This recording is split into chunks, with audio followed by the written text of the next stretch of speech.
Forget everything you think you know about 1970s sci-fi. Changed the game. It burned the rulebook and built something wild from the ashes. Everyone remembers Star Wars and Alien, but what about the bizarre, brain-melting, or brutally overlooked gems that slipped through the cracks? Why did these masterpieces get lost in the cosmic shuffle? Are you ready to rethink everything you thought you knew about retro sci-fi? Keep watching. You'll never look at the 70s the same way again. The Andromeda Strain, 1971. Open with a team of scientists racing against time in a government facility so sterile it looks like NASA's fever dream. And you've got The Andromeda Strain, a movie that turns scientific procedure into a psychological battlefield. Forget exploding spaceships or wisecracking androids. Here, terror comes in the form of a microbe that could end all life. Michael Crichton's viral nightmare begins with a satellite crashing back to Earth, carrying something no one can see, but everyone can fear. Director Robert Wise ditches sci-fi spectacle for chilling realism. The Wildfire Lab, with its color-coded security and airlock rituals, becomes a character itself, a maze of paranoia and cool logic. Every button pressed, every sample tested, is a step deeper into the unknown. It's a cold sweat kind of suspense, amplified by Jerry Goldsmith's atonal electronic score that buzzes in your skull like the world's most nervous wasp. But don't let the clinical tone fool you. Under the surface, this is a film about the limits of human control. Wise sets up a brutal face-off, science versus panic, precision versus chaos. As the scientists debate and the virus mutates, you start to wonder which threat is deadlier, the organism or the bureaucracy trying to contain it. The movie's famous doomsday scenario, with its automated nuke countdown, still lands like a punch decades later. What makes the Andromeda Strain such a staggering relic is how it treats intelligence as the battleground. There's no lone hero, just a group of flawed, brilliant minds, arguing, cracking under pressure, and forced to admit they might be in way over their heads. The editing chops time and space, using split screens and frantic cuts that feel like you're inside the world's most stressful group chat. And those visuals, the sterile whites, the blinking reds, the microscopic threats crawling under glass, make it clear. This is war at the smallest scale. Ultimately, the Andromeda Strain didn't just scare audiences with killer microbes. It forced them to face a new kind of horror, the kind where the monsters are invisible, the answers aren't clear, and the world could end in a whisper. If you missed it, it's time to fix that. Just remember to wash your hands. Beautiful. A Boy and His Dog, 1975. If you think post-apocalyptic movies all look the same, you clearly haven't met Vic and his telepathic dog, Blood. A Boy and His Dog is one of the strangest, rudest, and most original visions of nuclear wasteland survival ever filmed. A gritty fever dream that feels like Mad Max's deranged uncle and Fallout's sarcastic godfather rolled into one. Don Johnson, years before he became Miami's smoothest vice cop, plays Vic, a feral teen scavenging across a radioactive desert where morality is extinct and cannibal gangs are the least of your worries. His only ally, Blood, a mutt who can read minds, sniff out trouble, and crack wise in a voice so deadpan it puts HAL 9000 to shame. Their banter is as sharp as a cactus spine, lacing jet black humor through the bleakest scenes. Think of it as Of Mice and Men, if Steinbeck had dropped acid and turned his protagonists loose in a world gone sideways. But beneath the raunchy jokes and wild situations, there's an honest, even touching look at loyalty in a place where trust is currency. The film swings from outlandish surface action, a surreal underground society, food riots, androids, the works, to moments of unexpected heart. Director L.Q. Jones, adapting Harlan Ellison's novella, keeps the pace relentless and the atmosphere seedy. Nothing feels safe, and that's the point.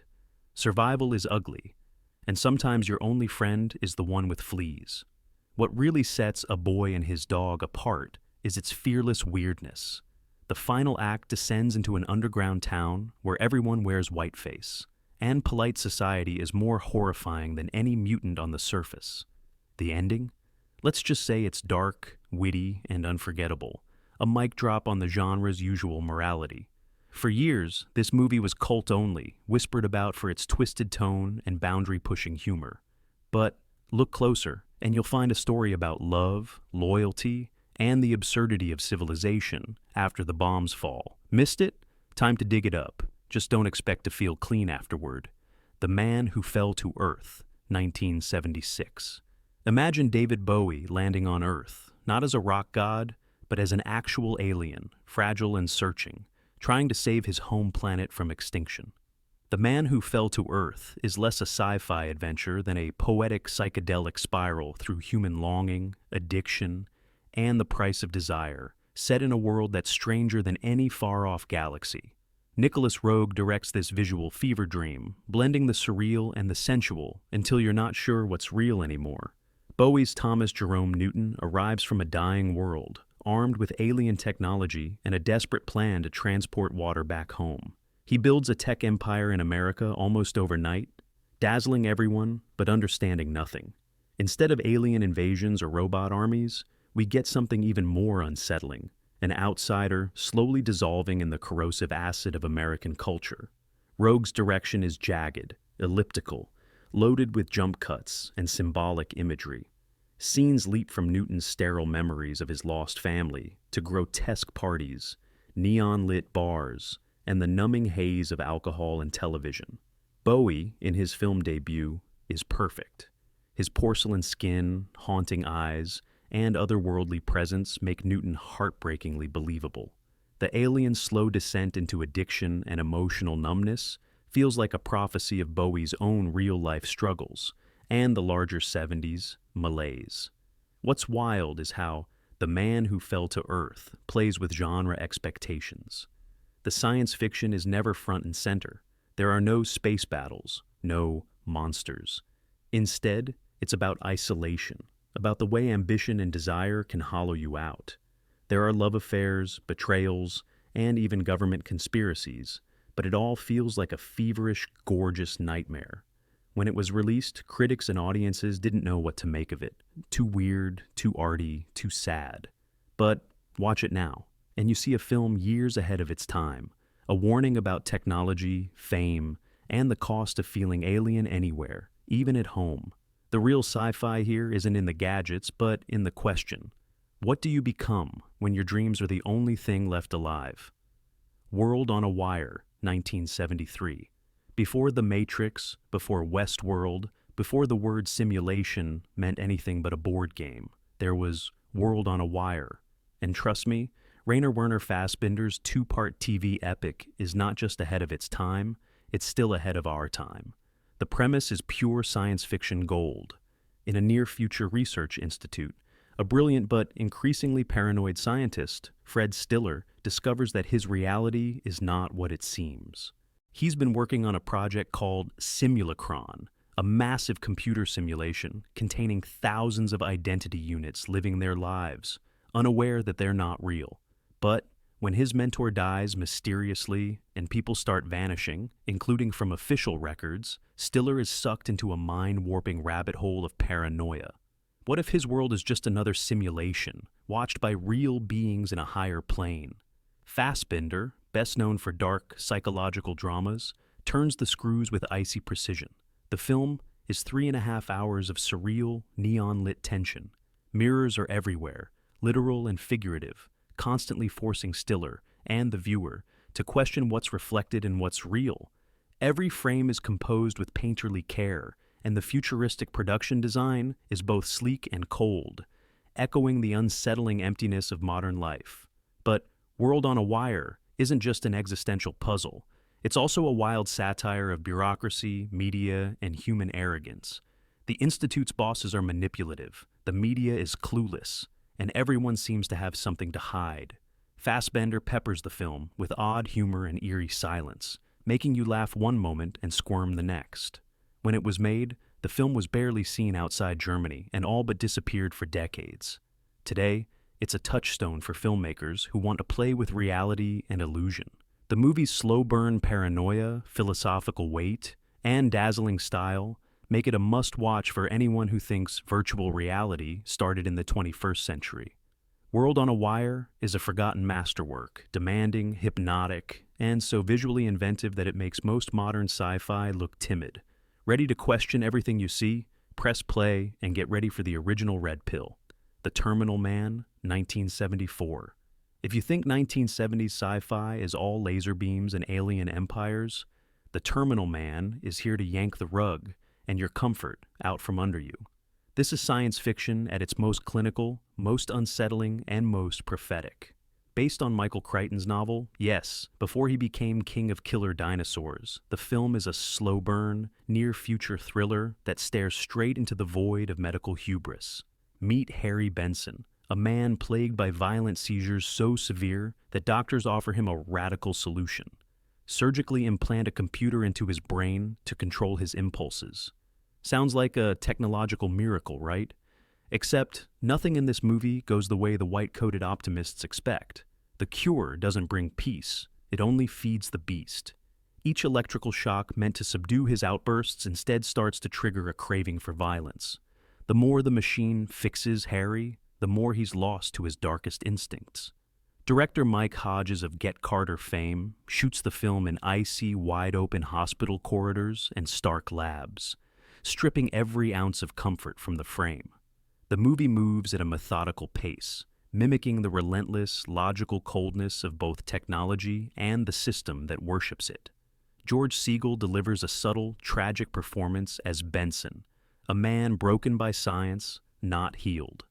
The supporting cast, including Joan Hackett and Richard Dysart, brings gravitas to roles that are less mad scientist and more terrified professionals watching Pandora's box fly open. But what really makes The Terminal Man so chilling is how close it all feels. Decades before real debates about brain chips and neural hacking, the film nails the ethical nightmare of using technology to fix what we barely understand. There are no easy villains, just a parade of experts trapped by their own good intentions. The message? Progress doesn't come with a warranty, and the future might be stranger and scarier than we're ready for. You won't find a lot of explosions or laser duels here, just a creeping sense of dread and a prophetic question. What happens when our own inventions decide who we get to be? Zardoz, 1974. All right, let's get this out of the way. Yes, Zardoz is the movie where Sean Connery runs around in a red bandolier, thigh-high boots, and a ponytail that would make a Renaissance fair bouncer blush. But laugh all you want, because buried beneath that wild costume and the film's gonzo reputation is a sci-fi movie swinging for the philosophical fences. John Borman's Zardoz isn't just bizarre, it's ambitious in a way few films dare to be. Set in a far future world, where a floating stonehead dispenses rifles and commandments.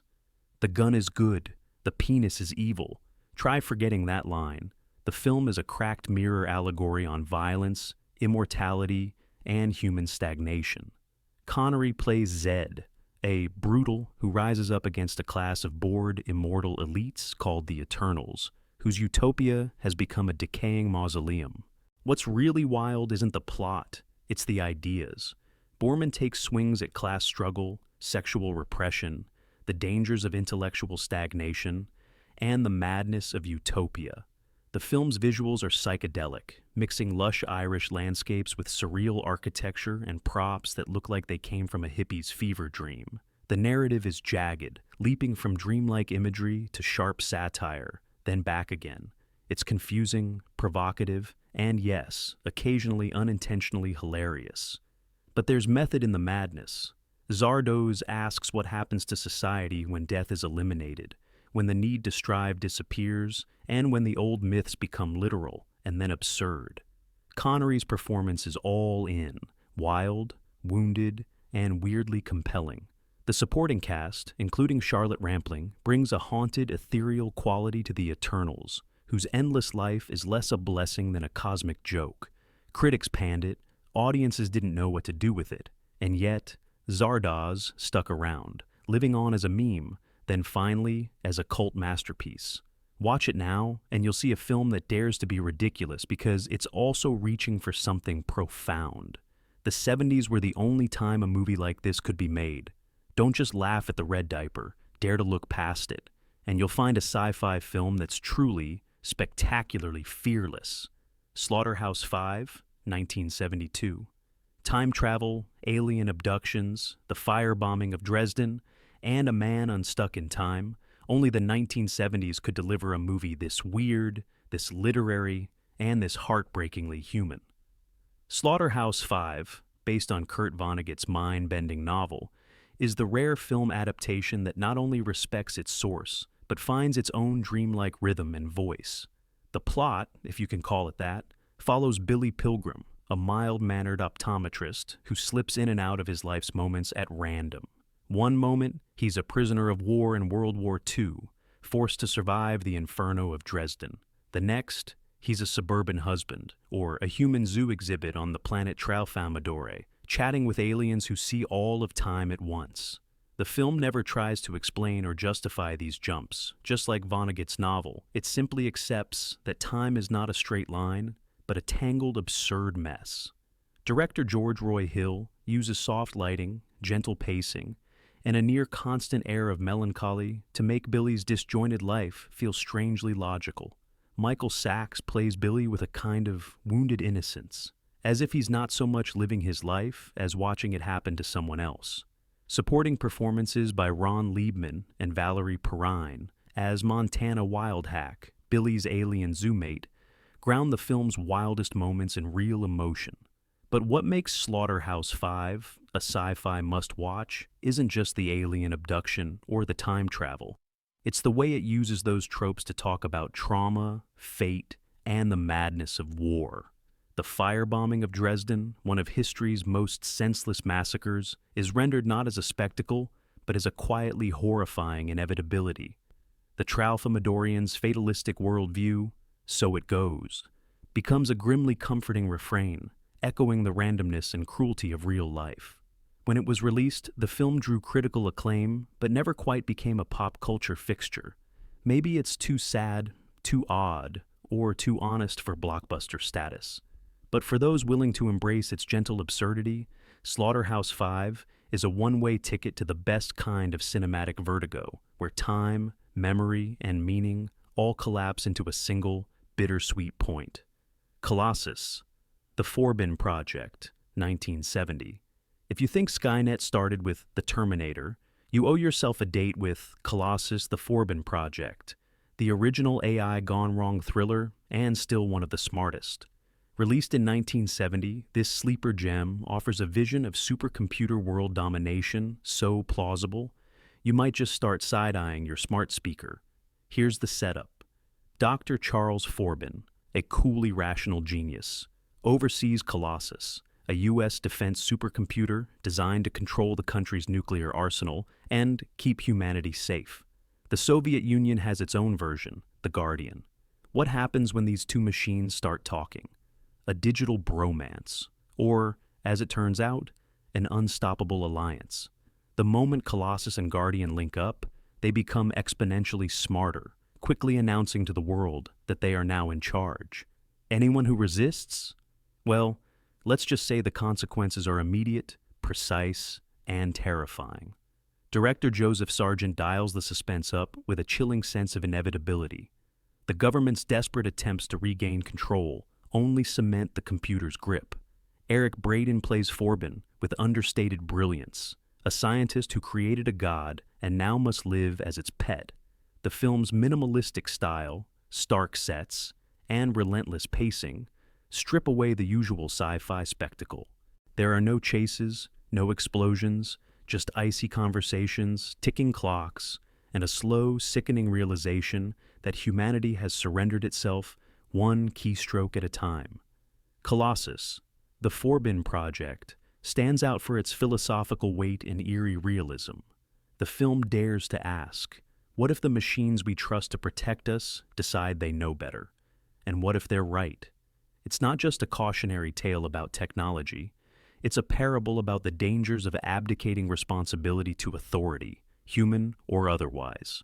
Decades before Black Mirror or Ex Machina, this movie laid the blueprint for the AI nightmare, and it hasn't aged a day. Too cerebral for its time and overshadowed by flashier blockbusters, Colossus is pure nerve-jangling suspense for the thinking viewer. If you missed it, you're not alone.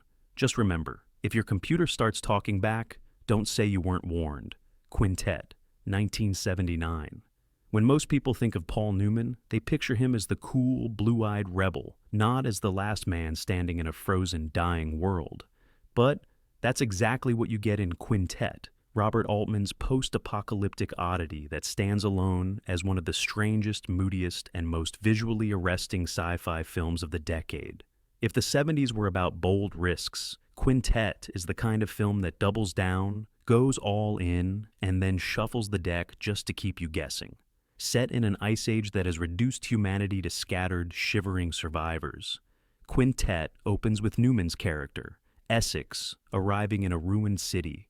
There's no society left, just desperate people clinging to survival and obsessively playing a mysterious board game called Quintet. This isn't your grandma's Monopoly night. Losing isn't just a matter of pride, it's a matter of life and death. The game has become the new religion, the new law, the only way anyone can feel alive in a world that's already ended. Altman's direction is pure atmosphere. Snow swirls through every frame, windows are frosted, and even the camera seems to shiver. The cast, featuring legends like Vittorio Gassman and B.B. Anderson, move like ghosts through this desolate landscape, their breath visible in the icy air. The game of Quintet, with its cryptic rules and deadly consequences, becomes a metaphor for life's meaning, or the lack thereof, when civilization has crumbled. The film moves slowly, almost dreamlike, as if in a trance. Dialogue is sparse, punctuated by silences that feel loaded with dread. Altman doesn't hand you easy answers. Instead, he wants you to feel the chill, the boredom, and the existential despair of a world that's run out of hope. But there's a bleak beauty here too, a meditation on perseverance, ritual, and the human need to create meaning even at the end of everything. Quintet baffled critics and audiences on release. Too cold, too strange, too uncommercial. But now, with its haunting visuals and philosophical bite, it looks like a lost relic waiting to be rediscovered. For those willing to brave the chill, Quintet is a trip into the frozen heart of sci-fi. So, there you have it. 10 cosmic oddballs and forgotten masterpieces that prove 1970s. Sci-fi was more than just space battles and star destroyers. Which one blew your mind, or made you wonder how it ever got made? Did we miss your personal favorite? Drop your takes in the comments, and don't forget to subscribe for more cinematic deep dives. The universe of underrated movies is vast, weird, and always worth exploring. Remember, in the world of sci-fi, the best discoveries are always unexpected.